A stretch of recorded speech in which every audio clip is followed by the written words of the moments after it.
അടുത്ത മാസം സെപ്റ്റംബർ 5-ാം തീയതി തിയേറ്ററുകളിലേക്ക് എത്തുന്ന ഇന്ത്യയിൽ തന്നെ അടുത്ത വമ്പൻ സിനിമകളിലൊന്നാണല്ലോ തളപതി വിജയ് നായകനെത്തുന്ന the greatest of all time. ഇന്നിപ്പോഴത്തെ സിനിമയുടെ ഏറ്റവും പുതിയ എപ്പിക് പോസ്റ്റർ പുറത്തു വന്നിരിക്കുകയാണ്.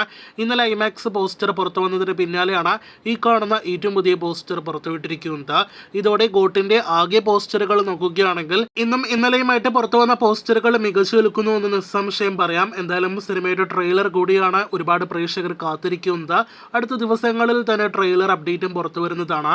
ഇതിനിടയിൽ സിനിമയുടെ കേരള ബുക്കിംഗ് അപ്ഡേറ്റ് കൂടി പുറത്തു വരുമ്പോൾ ഗൂഗിൾ മൂവീസ് വമ്പൻ റിലീസോടെ കേരളത്തിൽ എത്തിക്കുന്ന ദി ഗോട്ട് എന്ന സിനിമയുടെ കേരള ബുക്കിംഗ് അടുത്ത ശനിയാഴ്ച, അതായത് മലയാള മാസം ചിങ്ങം 1-ാം തീയതി ഓഗസ്റ്റ് 17-ാം തീയതി ആരംഭിക്കുമെന്നാണ് ഇപ്പോൾ പുറത്തു വന്നിരിക്കുന്ന റിപ്പോർട്ട്. ആകെ മൊത്തത്തിൽ വലിയൊരു ഹൈപ്പൊന്നും തന്നെ സിനിമ നേടിയെടുത്തിട്ടില്ല എങ്കിൽ പോലും കേരളത്തിൽ ഉറപ്പായിട്ടും സിനിമയ്ക്ക് നല്ല ഇനിഷ്യൽ കളക്ഷൻ എല്ലാം തന്നെ വരുമെന്ന കാര്യത്തിൽ സംശയം വേണ്ട. എന്തായാലും ബുക്കിംഗ് ആരംഭിക്കുന്നതിന് ശേഷമുള്ള പ്രീ സെയിൽ കണക്കുകൾ അറിയാനായിട്ട് കാത്തിരിക്കൂ.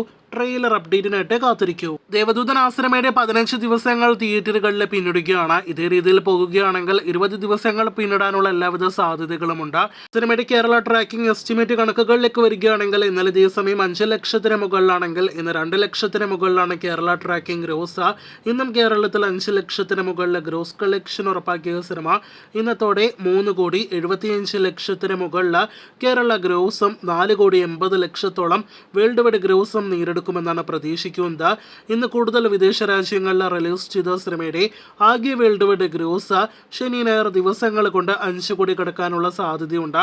അതോടെ ഒരു റീ റിലീസ് സിനിമയുടെ record worldwide gross collection നേടിയെടുക്കുന്ന മലയാളം സിനിമ കൂടിയായിട്ട് ദേവദൂതൻ മാറും. അപ്പോൾ കാത്തിരിക്കൂ കൂടുതൽ ഇതുപോലുള്ള സിനിമാ വാർത്തകൾക്കായിട്ട്.